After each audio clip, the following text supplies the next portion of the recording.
And I'm now going to celebrate Tuscany with a classic dish that women in my family would cook for a special feast. You know, guys, I had such an amazing time here in Tuscany. I learned so many things, but there is one thing in particular that I've always wanted to show you, and that also is the symbol of Tuscany, is how to cook a proper Fiorentina steak. Okay, I'm gonna do this on the barbecue. You can do it on a griddle pan. The only thing that you have to do for me, please make sure that it's really, really hot. We're gonna start to put the steak on top like that. You want to hear a good sizzling of the steak. At this point, we're gonna put 2 minutes. To go with that gorgeous steak, I'm making sauté potatoes. I flavor some mild olive oil with sage and rosemary, and slice parboiled potatoes with the skin on before frying them in the oil. You can use any floury white potatoes. And these are the best potato you will ever cook because they're full of... Oh, 2 minutes, 2 minutes, 2 minutes. So we stop it, we add, we go to 5. Then what do? We just lift up gently the steak, we move it 90 degrees, like this. I just made one move, very simple. What I want to achieve here is kind of burn it, caramelized on both sides, and then beautiful and tender in the middle. Now for the marinade. When you create a marinade, you want to give flavors to the steak, you do it when you rest the steak. That's the time to do it. I'm using garlic, rosemary, chili oil, and olive oil.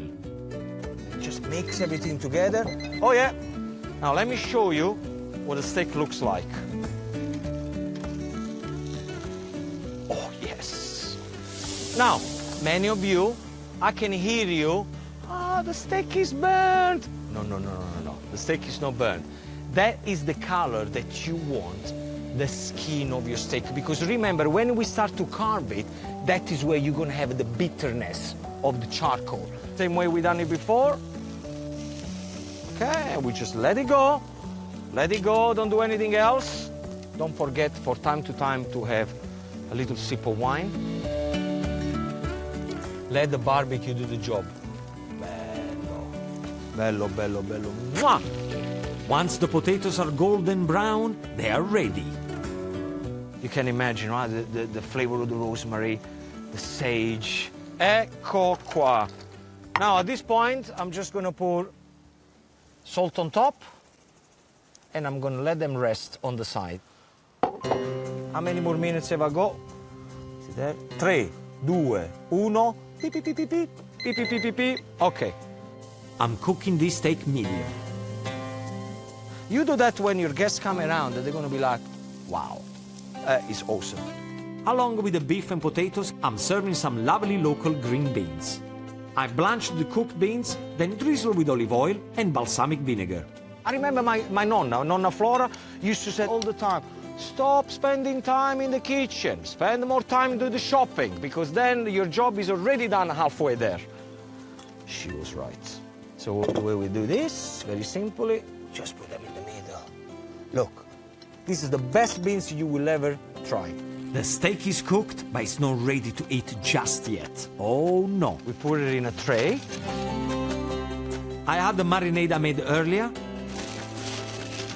Now is the time that the steak starts to relax.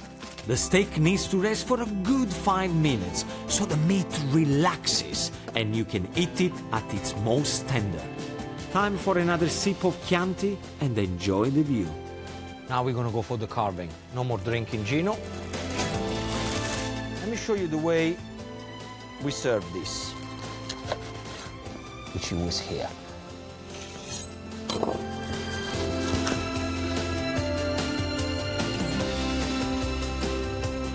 Add a drizzle of the resting juice. And only now is the time where you're gonna season it.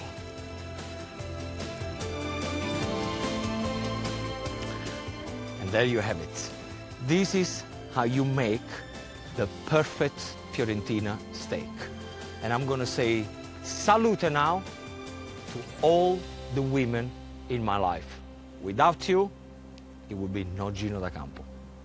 Thank you. Now that I have the best ingredients from Emilia-Romagna, which is the almighty mortadella, the moretti cherry, and the balsamic vinegar, of course, I'm going to show you how to make your favorite dish. Well, I think it's everybody's favorite dish, which is burgers. Hamburgers, Italian style. First, you need to make the relish.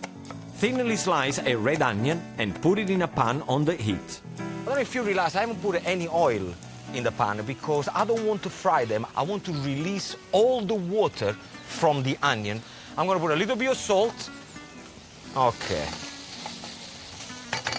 Now I got my moretti cherries. Cut them in half. Job is done. Once the water from the onions has evaporated, add in a couple of tablespoons of oil and then a little kick of chili. Okay, the onions are ready. Now the cherry goes straight in. So in there now we're going to go for the balsamic vinegar. Lower the heat. That is very important because if the heat is too high, you're going to burn the sugar in the balsamic vinegar. When the mixture looks sticky, add 3 or 4 tablespoons of water, and once that's evaporated, your relish is done. Okay, for the burger, I go 250 grams of pork and 250 grams of beef, and then I have 100 grams of mortadella. So what the mortadella is going to bring the saltiness, it's going to bring the fat, the flavor into the burger. Roughly chop the mortadella into small pieces. Add it to the pork and the minced beef, and then crack in 1 egg. And the egg is very important because it's going to combine all these meats together. Next, you need to crush up some fresh garlic. So that goes straight in. Now, flat leaf parsley. Chop it up. The parsley goes in with the meat, and because the mortadella is already seasoned, now you just need to mix. Divide your meat mixture into 4, put a little bit of oil onto your hands so it doesn't stick, and gently shape into patties. Nice patty that is not too thick. You pick them up gently. You're going to put them on a nice tray with a little bit of baking paper. Once you have done all 4 patties, chill them in the fridge for a couple of hours to keep them compact. But don't forget to bring them back to room temperature before cooking. I'm going to drizzle a little bit of oil on the patty, and I'm going to massage the oil on both sides. Be gentle. Be gentle. So get the oil, like that. Just put them on top. Oh yes, the sound of burgers. I like to do my burgers nice and flat because you get more surface to caramelize the burger, so they're going to be nice and crunchy. Now the burgers are cooking. Let's talk about the cheese. I personally am going to use Fontina cheese. Fontina is rich and creamy and works perfectly with my cherry and red onion relish. Ecco qua, my cheese is ready.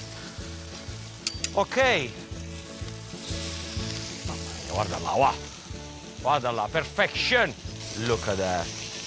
Look at the griddle mark. I mean, that is sexy, guys. Okay, cheese goes on top.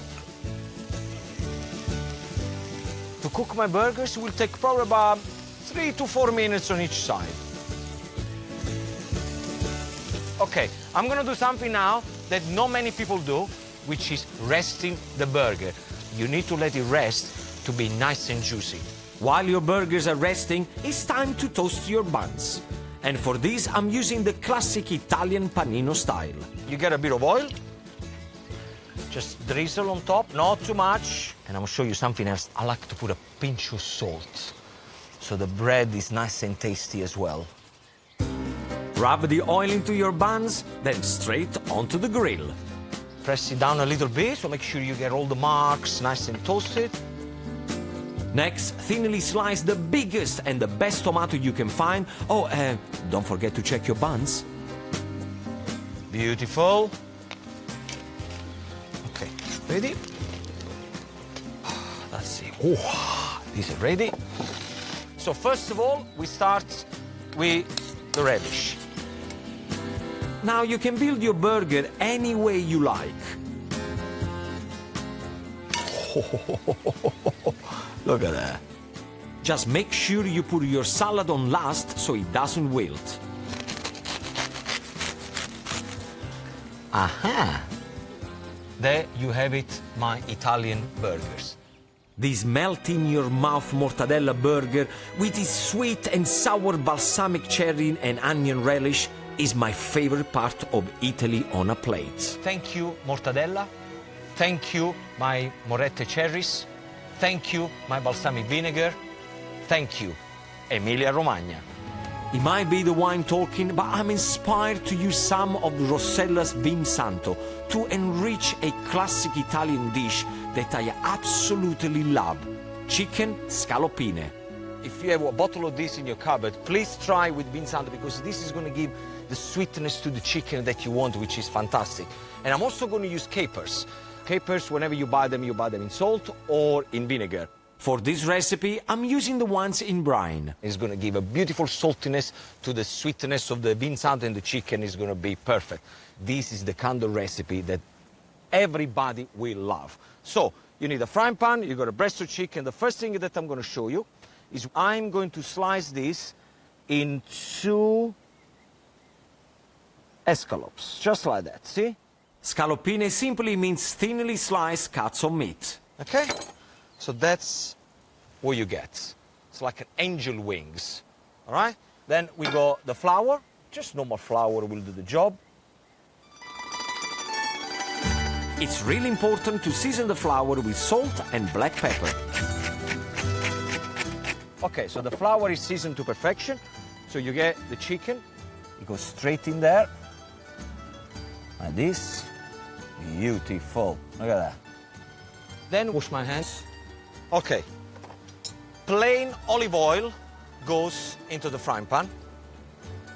About 2 tablespoons. In there we're also going to pour 1 knob of butter. And it's very important to put the butter and the oil together. Because what's happened when the butter starts to melt, it's not going to burn it because the oil is going to help the butter not to burn. Okay, so as soon as you see the butter starts to sizzle, very, very simple. You get your chicken breasts, that goes straight into the pan. Then remember the capers that I told you, the capers in salt, what you do? You very gently started to rinse the salt from the capers. Then you squeeze all the water and the salt from that, and the capers, they go straight into the pan because we want to start to fry them into the oil and the butter. Next, I want to add a bit of color. I got a little bit of chives, which I'm going to finely chop. Now with the chives, I'm going to do 2 things. Half of it, I'm going to put in now, and the other half right at the end for freshness.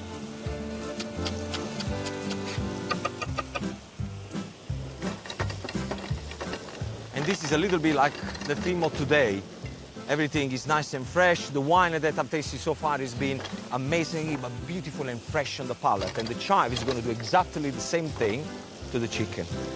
Okay, so you can see now that the chicken is ready. Probably going about a minute and a half to finish off cooking. So what you do, you get your Vin Santo, and you probably want about 3 to 4 tablespoons. Remember, this is going to flame. Ooh, look at that. If you don't have Vin Santo at home, you can use any other sweet white wine. Now, what's going to happen there? You see all this bubble going. Let the bubble go in, because what you want to do, you want to make sure that the alcohol goes away, but the flavor stays in there. Right at the end, 2 more knobs of butter, okay? And keep shaking the pans. That's what you want to do. Okay.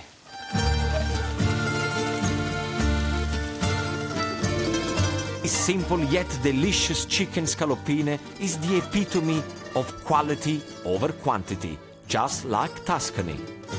Sweet Vin Santo and the fresh chives. I told you this would be easy. Look at that. There you have it. Pollo with Rossella's Vin Santo.